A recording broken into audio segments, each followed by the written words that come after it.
नमस्कार, आप देख रहे हैं इंडिया एट 9। मैं हूं नगमा। देश के थर्मल पावर प्लांट्स के पास औसतन 4 दिन के ही कोयले का स्टॉक है। इसके बावजूद ऊर्जा मंत्री आरके सिंह आश्वासन दे रहे हैं कि देश में बिजली संकट की कोई आशंका नहीं है। दिल्ली में बिजली संकट की दिल्ली सरकार की आशंका को उन्होंने सिरे से खारिज कर दिया है। दिल्ली के उप मुख्यमंत्री मनीष सिसोदिया ने कहा कि मोदी सरकार राज्यों को झूठा साबित करने की कोशिश में सच्चाई से मुंह मोड़ रही है। जैसे ही अगर हमारे पास 24 घंटे से कम का या 24 घंटे का कोल बचेगा तो निश्चित रूप से हमें भी उसका प्लान करना पड़ेगा और हमारे पूरे के पूरे पावर महकमा इस पे बहुत निटिग्रिटी के साथ नजर रखे हुए है। दिल्ली के उप मुख्यमंत्री मनीष सिसोदिया ने रविवार को राजधानी के थर्मल पावर प्लांट्स में बढ़ते कोयला संकट का सवाल उठाया और आगाह किया कि दिल्ली बिजली संकट की तरफ बढ़ रही है। कोयला संकट पर दिल्ली के मुख्यमंत्री अरविंद केजरीवाल की प्रधानमंत्री नरेंद्र मोदी को चिट्ठी के बाद पंजाब, उत्तर प्रदेश, छत्तीसगढ़ और राजस्थान की राज्य सरकारों की तरफ से कोयले की मांग का जिक्र करते हुए सिसोदिया ने आरोप लगाया कि भारत सरकार कोयला संकट दूर करने में नाकाम साबित हुई है। देश के कई मुख्यमंत्री लगातार केंद्र सरकार को रिक्वेस्ट कर रहे हैं, उनको आगाह कर रहे हैं कि आने वाले क्राइसिस से देश को निकालिए। वैसे में वो कह रहे हैं कोई क्राइसिस ही नहीं है। इससे ये साफ दिख रहा है कि केंद्र सरकार आज जिस मोड़ में पहुंच गई है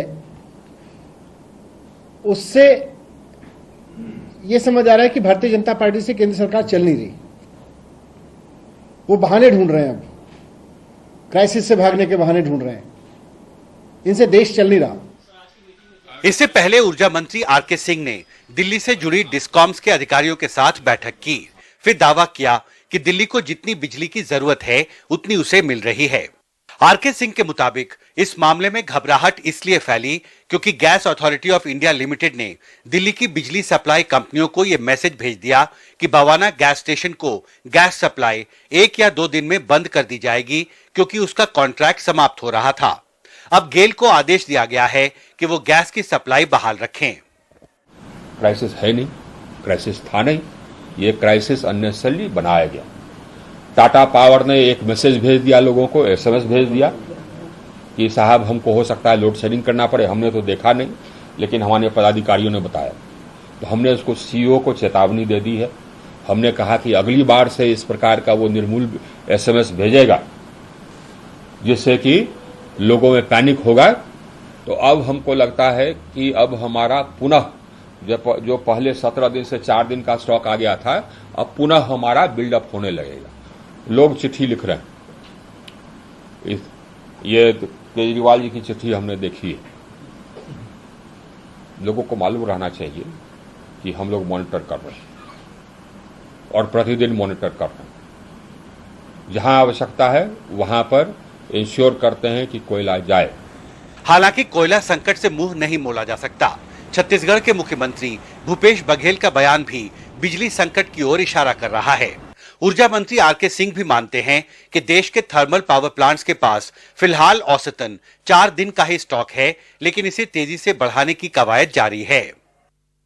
देखिए, उस लगातार अधिकारी उसमें नजर रखे हुए हैं कि छत्तीसगढ़ में आपूर्ति की कोई कमी ना हो और उसके लिए यथा संभव सब प्रयास किए जा रहे हैं। सेंट्रल इलेक्ट्रिसिटी अथॉरिटी की डेली कोल स्टॉक रिपोर्ट के मुताबिक देश के 170 बड़े थर्मल पावर प्लांट्स के पास औसतन 18 दिन का कोयले का स्टॉक होना चाहिए, लेकिन फिलहाल कोयला संकट की वजह से उनके पास आज औसतन सिर्फ 4 दिन का कोयले का स्टॉक ही बचा है।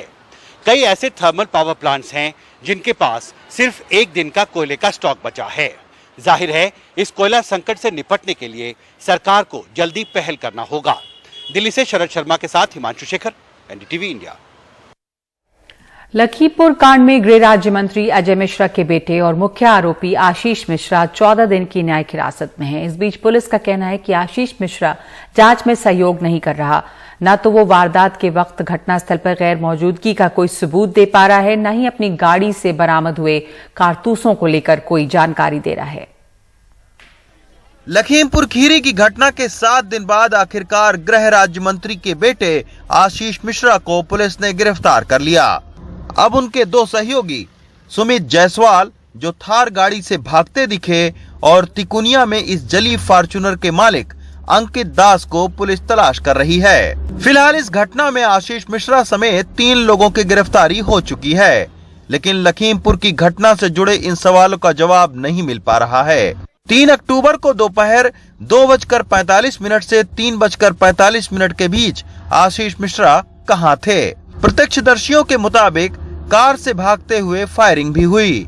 आशीष मिश्रा की गाड़ी में मिले 2 कारतूस किसके हैं? सुमित जायसवाल और अंकित दास की इस घटना में क्या भूमिका है? हम लोगों ने पाया कि वो नॉन कोऑपरेशन कर रहे हैं, सहयोग नहीं कर रहे हैं, विवेचना में कई सारी बातें नहीं बताना चाह रहे हैं। तो नॉन कोऑपरेशन कस्टडी में ले रहे हैं, अरेस्ट कर रहे हैं। He will be produced before court और हम इसका सस्टेन्ड कस्टोडियल इंट्रोगेशन आगे करेंगे। बेटा आशीष मिश्रा अब जेल में है और उनके पिता गृह राज्य मंत्री अजय मिश्रा फिलहाल लखीमपुर के अपने इस संसदीय कार्यालय में हैं। शनिवार को इसी कार्यालय के बाहर सैकड़ों समर्थक थे, लेकिन बेटे की गिरफ्तारी के बाद रविवार को इक्का दुक्का लोग ही नजर आए। कहीं न कहीं जो संकेत मिल रहे हैं वो यही मिल रहे हैं कि जो जिला इकाई है भाजपा की, वो उस तरीके से अजय मिश्रा के साथ खड़ी हुई नहीं दिख रही है, क्योंकि इसमें भारतीय जनता पार्टी के भी जो कार्यकर्ता हैं, वो 3 कार्यकर्ताओं की मौत हो गई है और उनके परिजनों से हमारी बात हो रही थी। उनका ये कहना था कि बहुत ज़्यादा जो ध्यान है वो उनके ऊपर नहीं दिया गया। तो इसी के चलते आज तमाम सारे भाजपा के कार्यकर्ता जो है वो जिलाधिकारी से भी मिलने गए हैं, ताकि जो उनका कत्ल हुआ है उसमें जो लोग आरोपी हैं उनको भी पकड़ा जाए। तो ये आप देख सकते हैं कि अजय मिश्रा टेनी जो गृह राज्य मंत्री जी हैं, उनका ये संसदीय कार्यालय है और यहीं पर अजय मिश्रा कल दिन भर मौजूद थे। गृह राज्य मंत्री के विरोधी समाजवादी पार्टी के नेता अनुराग पटेल बताते हैं कि मंत्री का इतिहास दागदार रहा है। इनके ऊपर आरोप लगते रहे हैं। समाजवादी पार्टी के हमारे साथी प्रभात गुप्ता जो समय समाजवादी पार्टी में थे, उनकी हत्या कराने में भी इनकी भूमिका रही कहीं ना कहीं पे। और ये कैसे व्यक्ति हैं ये हमें बताने की ज़रूरत नहीं है। इन्होंने पलिया में जब किसानों ने इनको काले झंडे दिखाए थे, तो इन्होंने जिस जनसभा में इन्होंने खुद बता दिया था, मेरे विधायक होने से पहले, मेरे सांसद होने से पहले और मेरे मंत्री बनने से पहले लोग मुझे जान ले, मैं 2 मिनट में निपट लेता हूँ। इस देश के मंत्री थे, एक अच्छे पद पर हैं, दूसरी बार सांसद हैं जनपद के अंदर। इनको कम से कम अपनी भाषा पे संयम रखना चाहिए था। 1995 में बीजेपी में सक्रिय अजय मिश्रा के राजनीतिक वारिस आशीष मिश्रा उर्फ मोनू भैया भी इस बार निघासन विधानसभा सीट से टिकट की दावेदारी पेश कर रहे थे, लेकिन उत्तर प्रदेश में विधानसभा चुनाव से ठीक पहले इस लखीमपुर कांड की आंच ने उनके दावे को तो हवा ही कर दिया है, बीजेपी के माथे पर भी पसीना ला दिया है। लखीमपुर खीरी से प्रतीक श्रीवास्तव के साथ रवीश रंजन शुक्ला, एनडीटीवी इंडिया।